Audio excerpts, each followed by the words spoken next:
Hello, it's Thursday the 7th of June 2018.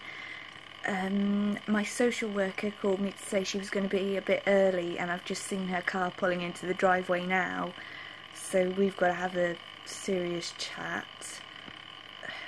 I gather there's been some sort of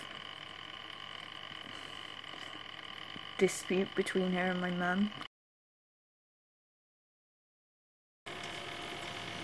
Hello, it's been quite a long day today because I had that meeting and the social worker combined with the physiotherapist took about 3 or 4 hours in total. So with the social worker we clarified some stuff that we'd already been working on, and she said again that she thinks I should move into the student halls. So I said I'm really not sure there's going to be enough space for my wheelchair. We asked if I could try out my wheelchair in the room to just check it fits and turns around in there and stuff. I might just have to go there. I don't know, this needs a bit more thought really. Anyway, and then I went into town just to get this blood test done that I needed, and I got chatting to some guy at the hospital that I've chatted to there a couple of times before. He's this like older retired guy who's really intelligent. He was telling me that he used to be a professor at Cambridge University and telling me all these stories about his kids and what they've done, and he's interesting to chat to. Anyway, then he went and got his blood test and disappeared, and I was still waiting for mine, and I guess that everyone around us had been listening to, or at least able to hear, the conversation that I'd been having with him, which I didn't really realise or think about at the time. But anyway, he comes back into the building after having left and said goodbye with this little piece of paper, and he just comes up to me and says, "Here's my name, address and telephone number."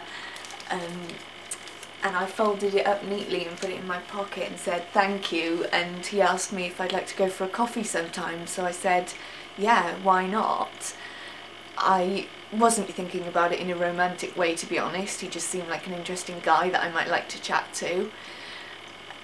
But as soon as he left, literally the second the door closed, everyone was like, "Ooh," and there was just this chorus of things from all the sort of bystanders, like everyone else who was waiting for a blood test, and there's loads because you have to wait there a long time, and they were all saying, "Oh, someone's lucky, why do I never get that luck with men, oh, are you going to invite us to the wedding," and all that sort of thing. And I obviously just played along with it. I actually thought it was really funny the way that they just all got the same impression. Maybe I was being naive, but I really don't think I was. I just thought that maybe he might be interesting, and the age and gender didn't really cross my mind, to be honest.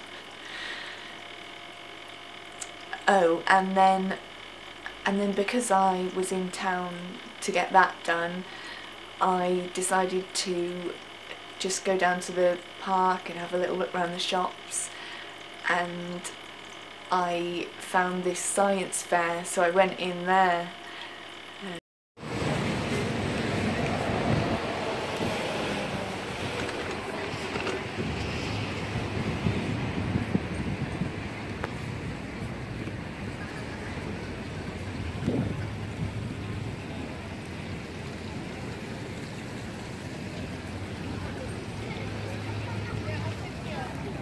And that was interesting. I bumped into this guy that must do like every stall for the cause that he's supporting, because I've seen him there 2 or 3 times before whenever I've been to festivals there in the last year, and he's always standing at the wildlife thingy. But he remembered me straight away. He called me over and I said, "Can I have another sticker?" and he's given me one. I've got this bat sticker that I thought was pretty cool for my new wheelchair.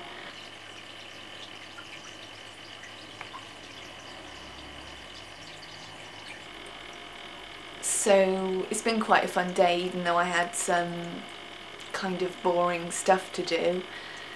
and I'm pretty exhausted now, so I think I'm going to have a quiet evening, maybe get started on a puzzle. Bye bye. Hello, I'm back because I totally forgot to tell you what was definitely the most exciting news of today. Are you ready for this? Drum roll please. I was on TV, and not just any TV, national TV on the BBC. Hello, it's Thursday the 15th of January 2018, so it's about 9:15 in the morning, and I've got to leave in 15 minutes to get my bus to the train station. I'm more excited than nervous. So, when I first arrived at the filming location, there were just these two guys, and I don't know if I had a nervous energy about me, but that they were picking up on, but they suddenly started to act really nervous, and then it was just really odd, so I just immediately started talking and tried to reveal as much stuff about myself as possible, so that I could avoid things being weirdly awkward by just being a weird person anyway. So once we started filming, it was absolutely fine. I felt quite at home speaking in front of the camera, and although it was a much bigger camera than my SLR, I mean it was like this big on a huge tripod, it was essentially the same thing. Once you forget that you're being recorded, you just start speaking as if talking to a friend, and it's no different. So the way I found this out, I got a mysterious text a couple of days ago, and I was really tired and half asleep at the time. This reminds me of something. Sorry to go off on a tangent. Today my social worker told me that she'd called me up about a week ago, and it was some really weird conversation, and that she could tell I wasn't with it, and she asked me if I'd just woken up, and I said to her that I was still asleep, and then she managed to sort of realise that something wasn't right and end the call. But apparently I've been sleep talking to her, which is a new one. I mean, it's always been the case that people haven't really been able to wake me up, and if someone's in the room with me, then they can start talking to me, and I'll usually give sort of yes/no answers. But it's a new one that I've actually answered my phone whilst still asleep and actually started making a phone conversation. Oh my god, it was obvious that she could tell it was genuine. I mean, I had no clue about it. If she hadn't told me, I still wouldn't know. But anyway, back to the main story. So I was having another one of those days where I was sort of looking at my phone, but I knew I was really asleep, or I wasn't really reading what I was looking at. I was just sort of doing some rhythmic motion, scrolling with my hand whilst being essentially asleep, and I got this weird text at that time, and I just didn't think it meant anything. I kind of thought, oh, it's probably a wrong number or something silly like that, and just ignored it. Now let me just grab my phone so I can show you.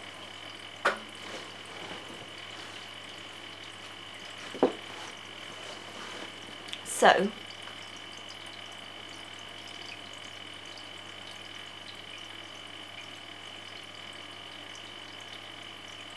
the text said,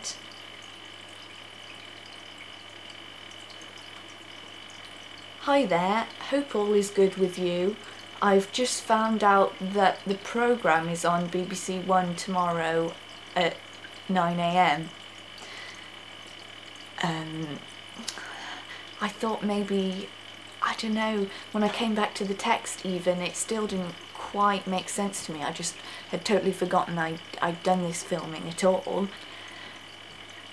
And then an even weirder thing happened, because when I was talking to the physiotherapist, she told me she often works at home with the TV on mute and the subtitles on, and during one of these times she took a phone call and it was about me, and it was to ask some question about the ramp we've got at the property here and whether it was safe for the wheelchair or something.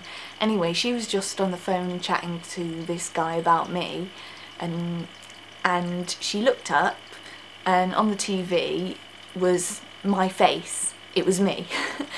So, and apparently it went on for like 5 minutes or something, and she was really, really shocked. I asked her if she thought that her brain had exploded, and she was like, yeah, basically. Imagine that. You're some local physiotherapist and you're just taking some phone call about one of your clients, and you look up and they're on the TV.